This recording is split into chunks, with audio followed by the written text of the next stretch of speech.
We're trying to make great products for people. And so we have at least the courage of our convictions to say, we don't think this is part of what makes a great product. We're going to leave it out.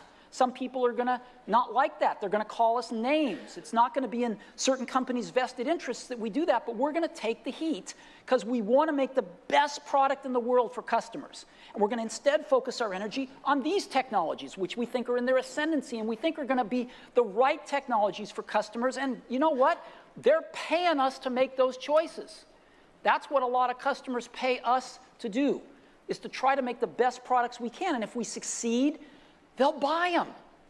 And if we don't, they won't. And it'll all work itself out. Hey guys, how is everyone? Hope you're all doing great. Let's talk about iPhone 12 accessories today, shall we?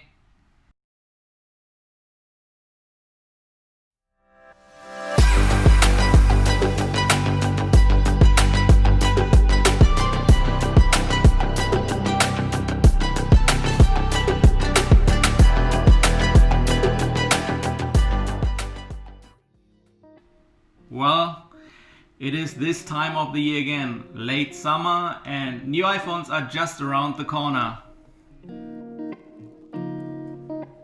The box of my iPhone 11. All accessories shipping with the phone completely untouched.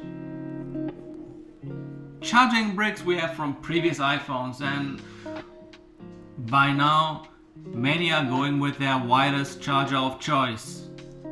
The same for the earphones. I'm using AirPods and I'm really happy not dealing with cables anymore, and many around me are in the same situation. Point is, e-waste is getting really a serious problem. Joe has a great video about that on his channel. Here a little highlight. In the fall of 2015, a man named Jim Puckett was trying to solve a mystery. He had put a tracking device in a computer monitor and then dropped it off at a recycling center and then watched to see where it wound up. And according to the GPS coordinates, it wound up in Hong Kong. This was not supposed to happen. The link to Joe's entire video regarding e-waste is below. Check it out, it's a great video regarding this topic. Remember when Apple removed the headphone jack and everyone went crazy about it?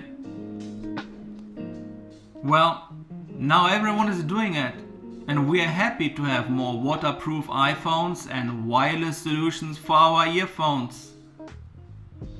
I personally really love my AirPods, they're just great. Removing the accessories shipping with the iPhone every year is just the next logical step. Yes, the accessories were in the box. And it felt like they were free, but they were not. We always paid for them and never used what was shipping with the iPhones over the last years. Many of us just left them right there in the box and shelved it. It is actually pretty great, given the choice that we can go for the earphones and the charging solutions we really want and not paying double for accessories shipping with the device we don't really use. And as a great side effect, we are reducing e-waste and helping the planet in the process, and that is just good for all of us. Apple is just doing it this year and the others will follow in 2021 and down the road. And it's not just about e-waste, it is about packaging. By removing the accessories, the box is shrinking to 20% or less of the original iPhone box. That is putting significantly less stress on the entire supply chain, from when the phone is leaving the factory until you have it in your hands. Please let me know what you think about that in the comments below. Do you need the accessories? Or are you annoyed that they're shipping year over year with the iPhone and you're not using them? Products and product design is about compromises. It's about trade-offs. Companies designing products, they have to make choices. And we as customers paying those companies to do the choices for us. This is not a one-round game. If companies don't do the right choices, customers will remember, and the second and third round they will not go back. At the end of this video, let us listen in to a few words Steve had to say regarding products and company choices and how customers would react to that. If you're in the market for a new iPhone, just lean back and enjoy the show. Thanks guys for watching. Like, subscribe, have a great day, stay safe, and see you in the next one.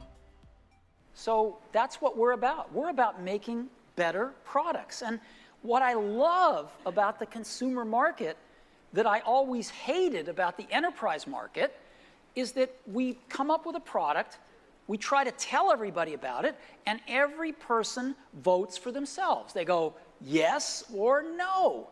And if enough of them say yes, we get to come to work tomorrow. You know, that's how it works. It's really simple. As where the enterprise market, it's not so simple. The people that use the products don't decide for themselves. And the people that make those decisions sometimes are confused. So